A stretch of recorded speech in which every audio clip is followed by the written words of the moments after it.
In the latest update from Elon Musk's brain implant company Neuralink, we have learned the fate of their very first human patient. Neuralink has begun the most controversial medical experiment of the 21st century, bringing science fiction into a real world that might not be ready for the consequences of a cyborg revolution. Neuralink has arrived. Now what comes next?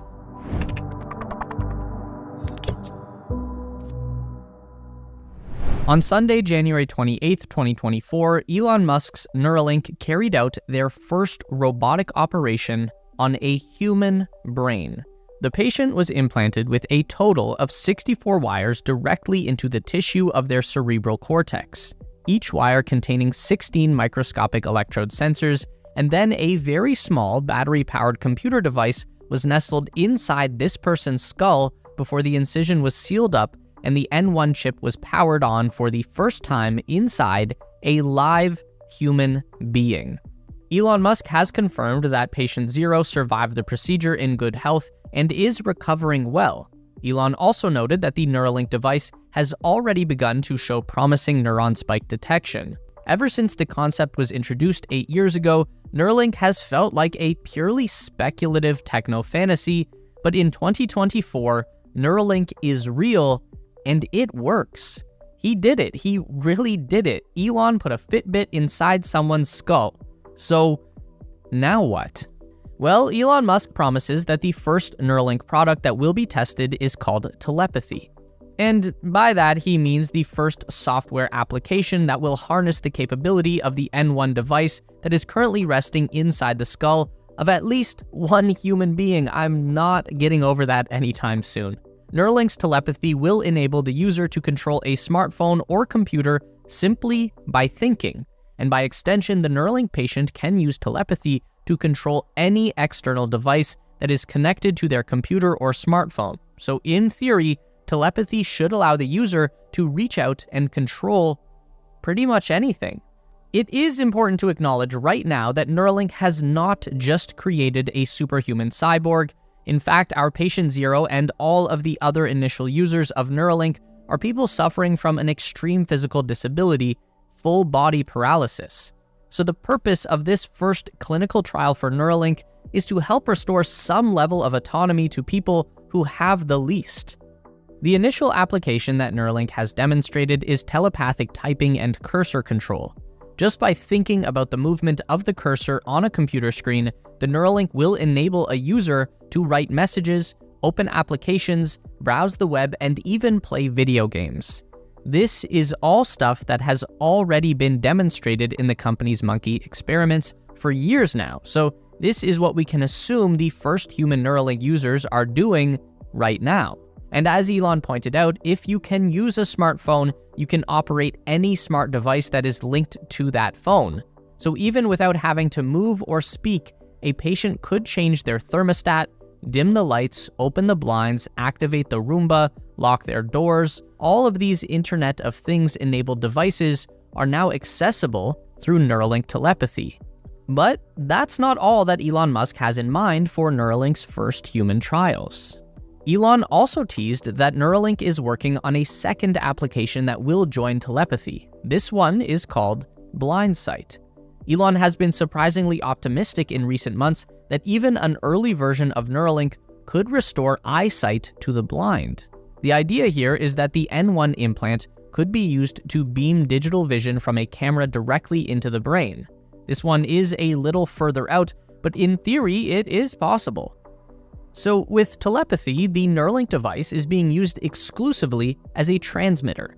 The implanted wires are picking up neural activation signals from inside the cerebral cortex, and then those signals are converted into computer language by the N1 chip and broadcast via Bluetooth into a nearby computer or device.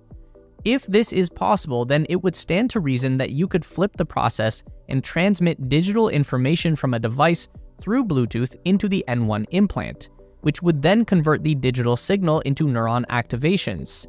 To accomplish this, the implant would send electrical pulses through the tiny wires into the brain tissue to stimulate the neuron response. If those wires were implanted directly into the visual cortex region of the brain, the specific patterns of neuron activation should be interpreted by the brain as visual input. So even a person who has never seen with their eyes before would be able to visualize the world around them. Now, this won't be anything like having real eyesight, but a low-resolution black and white image should be possible as long as we can activate the right neurons in the right patterns. Imagine something like an old Atari video game from the 1970s, where each pixel on the screen is either on or off. The graphics were very limited, but you could still create a recognizable image. And just like video game technology has improved over the decades to become more and more detailed, the same thing could be done with this new digital brain vision. Only progress will happen much, much faster thanks to machine learning. Hey everyone, as we cruise through the superhighway of innovation, I've stumbled upon something electrifying, and I just had to plug you in. Let's rev up our excitement for Novium's hover pen, a true symbol of sleek design and advanced engineering. So, what makes the hover pen so electrifying? Well, award-winning design. The Interstellar edition of the hover pen isn't just another writing tool, it was heralded as one of the best inventions of 2022 by Time, a testament to its unique design and functionality. You can spin the hover pen on its base, and it feels like the pen is in a gravity-free space. It's truly the coolest pen for any space enthusiast. Stellar inspiration, priced at $99, the Interstellar edition beautifully captures the Earth's axis inclination at a 23.5-degree angle. The colors are simply out of this world, from the deep expanse of space black, the shimmer of starlight silver, the fiery Mars magma, to the serene Neptune blue. For those who crave exclusivity, there are the premium editions, the radiance of 18-karat gold plating, and even a version with an actual meteorite shard embedded. The Future Edition. Novium isn't stopping there. Their latest masterpiece, the Future Edition, priced at $149, is a 2-in-1 marvel.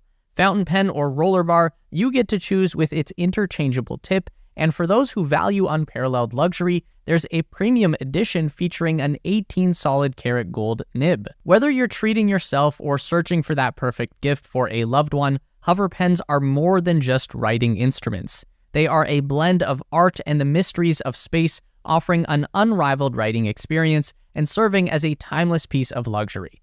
For the Tesla Titans of my community, here's an electrifying offer. Use code TESLASPACE and grab a 10% discount along with free shipping on all hover pens. Race into a world of luxury and design by clicking the link below.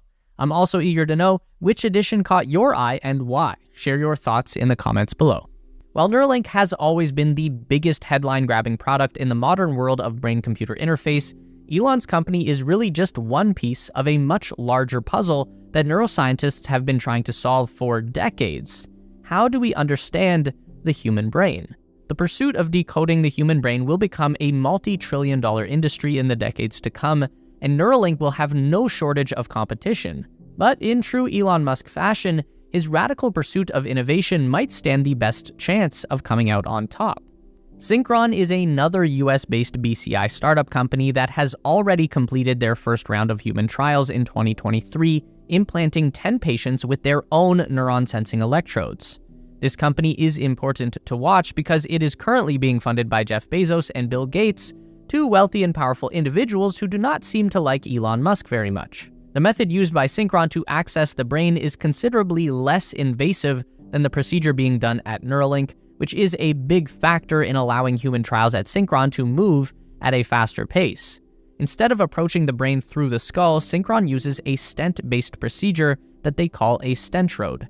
A stent is basically just a wire that is inserted into a blood vessel, which is just a large vein. They're like the highways of the circulatory system.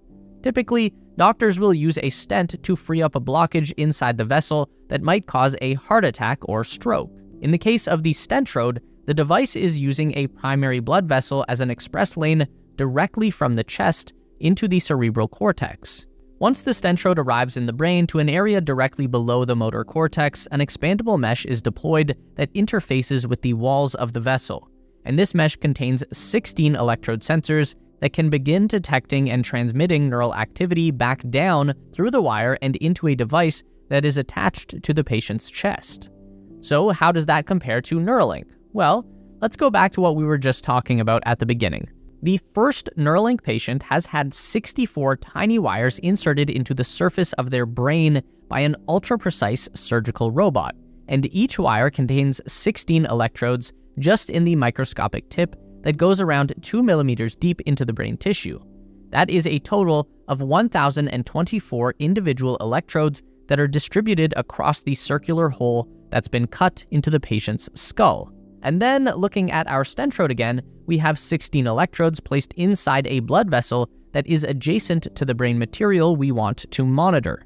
Even with this significant disadvantage on paper, in practice, the Synchron BCI is currently able to achieve the exact same function that Neuralink is demonstrating with their current telepathy system: basic control over a keyboard, mouse, and smartphone device. And Synchron currently has 10 active human patients in their initial feasibility study that began in the summer of 2022. So, a pretty significant head start in product development. But the biggest problem with Synchron is that they've already pretty much reached their full potential with the stentrode system. Controlling a smartphone telepathically is about all that this particular style of implant can really accomplish, which is still cool, but it doesn't exactly provide much of an outlook for the future. While if we apply the same logic to Neuralink, then we can assume that the current telepathy application is only using something like 1/64th or less of the total potential that the hardware is capable of, which gives Neuralink a long-term outlook that is almost beyond comprehension. Elon Musk has speculated a lot of potential outcomes like curing brain disease, correcting mental illness, ending obesity, and interfacing the human brain with an artificial super intelligence. Now, there is obviously no evidence to say that Neuralink actually can do any of those things, but there's just as little concrete proof to say that it can't. All we really know is that we don't know the full potential of the Neuralink hardware, but we can take a look at another BCI technology that is as close to Neuralink as anyone else has come. This is BlackRock Neurotech. It sounds like a scary name, and it kinda is. BlackRock, along with another company called Vanguard, are famous for owning the entire world. BCI technology is one of the longest plays that BlackRock has been involved with, conducting their first human trial almost 20 years ago. BlackRock Neurotech are one of the pioneers of the invasive BCI, which is the same category that Neuralink falls under, meaning that the operation has to go in through the skull and gain access to the surface of the brain. Obviously, microscopic electrode wires and high-precision surgical robots didn't really exist 20 years ago, so the best option available at the time was an array of stiff, straight electrode pins. Due to the larger size and rigidity of the pins in the BlackRock array, they can't penetrate as deep into the tissue as a Neuralink thread. But even still, that direct connection through hundreds of electrode pins can provide a significant amount of bandwidth between the brain and the computer. Even with their relatively primitive approach, BlackRock has already demonstrated telepathic control over a computer many years ago. They've allowed people to control robotic arms just by thinking. They've even allowed a man who lost the use of his legs in a traffic accident to walk again on his own. So while their technology approach may be a bit primitive by modern standard, the list of accomplishments at BlackRock is extensive. Something that will take Neuralink a very long time to match, but it won't take them very much longer to exceed. If the BlackRock array can seemingly perform miracles with hundreds of electrodes penetrating 1 millimeter deep, then what can be accomplished with thousands of electrodes going 2 millimeters deep? So again, the long-term perspective is what makes Neuralink so captivating. There is no other device on the market, or even in concept, that will provide such a high bandwidth connection between brain and computer. And Neuralink is literally just getting started. This year is going to reveal some crazy discoveries that will redefine what we consider to be possible with the human brain. So, stay tuned.